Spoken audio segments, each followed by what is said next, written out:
have made a lot of pie crust. And today in the kitchen, we're going to try 2 different methods of making pie crust to see which of them turns out better.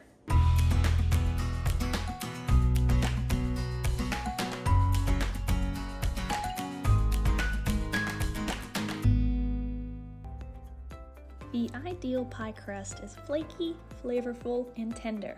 So let's find out which method comes closest to the criteria. We started with the traditional method, which combines the full amount of flour and salt together and then cuts in fat, usually shortening or butter. Today we're using butter. The traditional method stresses the importance of not fully incorporating the flour and butter together, but rather leaving small pieces in the mixture.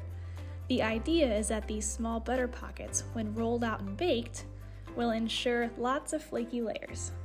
Included in that emphasis is to work quickly and keep your mixture cold so that it doesn't blend too much. We added ice water to our flour butter mixture, but only just enough to bring the dough together. Too much water makes a tough crust. Once the dough held together, we wrapped it and put it in the fridge to chill for at least half an hour.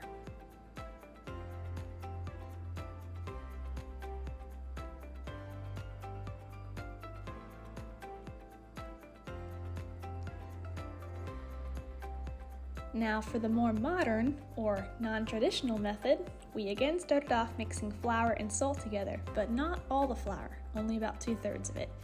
Likewise, we cut in the butter, but once it had reached the stage where we stopped with the first dough, that is with the small butter pockets, I got my hands in there and continued to blend the ingredients together until it was almost fully incorporated together.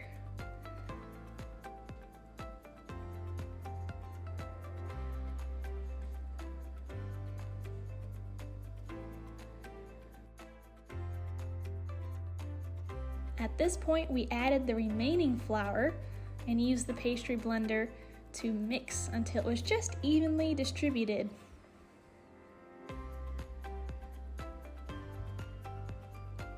Then we added the water and brought the dough together. It required a much smaller amount of water than the traditional method. Into the fridge it went too.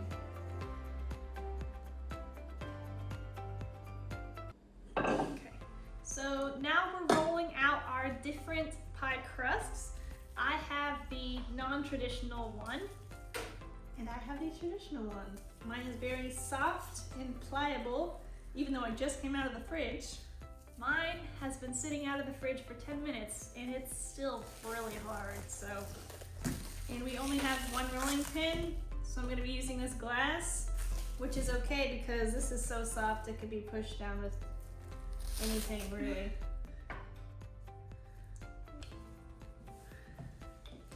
Mine is very easy to roll out. I don't know, if that one turns out better, this one's still easier to work with. I've got a big crack in the center already. You can see the big crack in mine. It's still pretty stiff.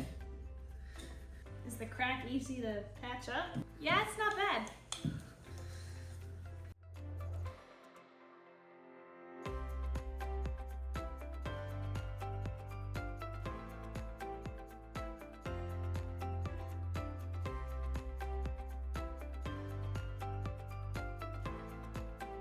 It does stay together pretty well.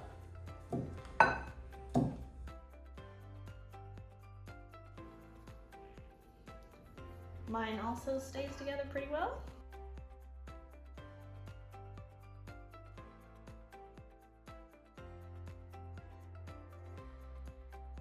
If this turns out flaky, I'm gonna be really surprised. I don't know how this one's gonna turn out. That one's got pretty large chunks of butter in it still, even after being rolled out, which is definitely more traditional, but I'm afraid it's all just gonna melt out. Don't throw away your extra pie crust.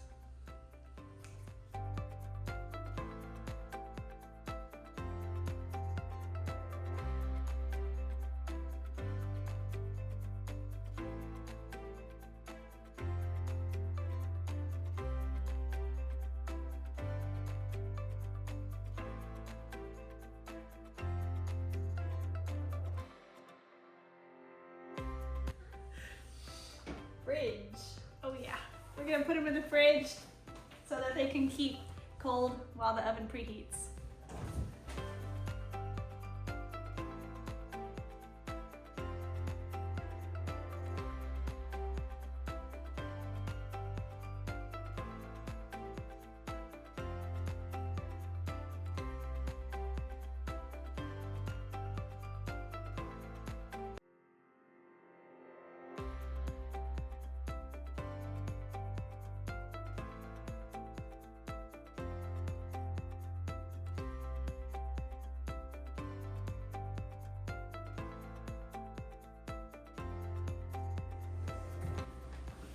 All right, so they just came out of the oven.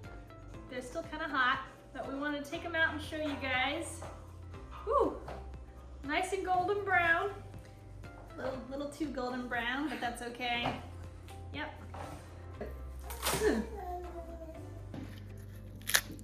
Definitely has a good snap to it. There was a lot of extra butter pooled in the bottom of my pie pan, unlike Beth's.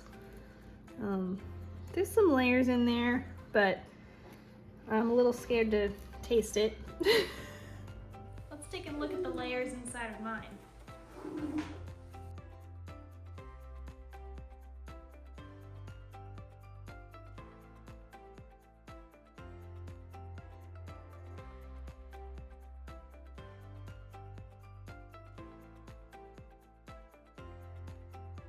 I would say it's flaky. It's definitely falls apart more than Katie's. But I think it looks great. We'll just have to do a taste test and see how they taste.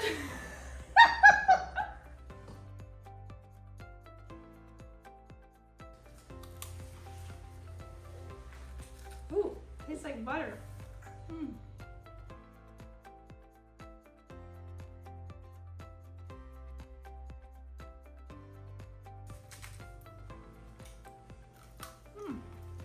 Yours is more tender for sure. This one's a little harder to chew, a little more tough, but it tastes good. The texture is just a little off, I would say. It's just crunchy. This one is flaky, but still tender, you know? I definitely like this one better. I think it's tender, flaky, and good flavor, which is the 3 top qualities you're looking for in a pie crust. While that one is flaky, tastes good, but not tender. So, to me, I would go with this one. Well, I think that answers our question of which method we prefer. I think we both agree on this one, but which is the non-traditional method. But they're both okay to use. Yeah, definitely both good. Thanks for watching.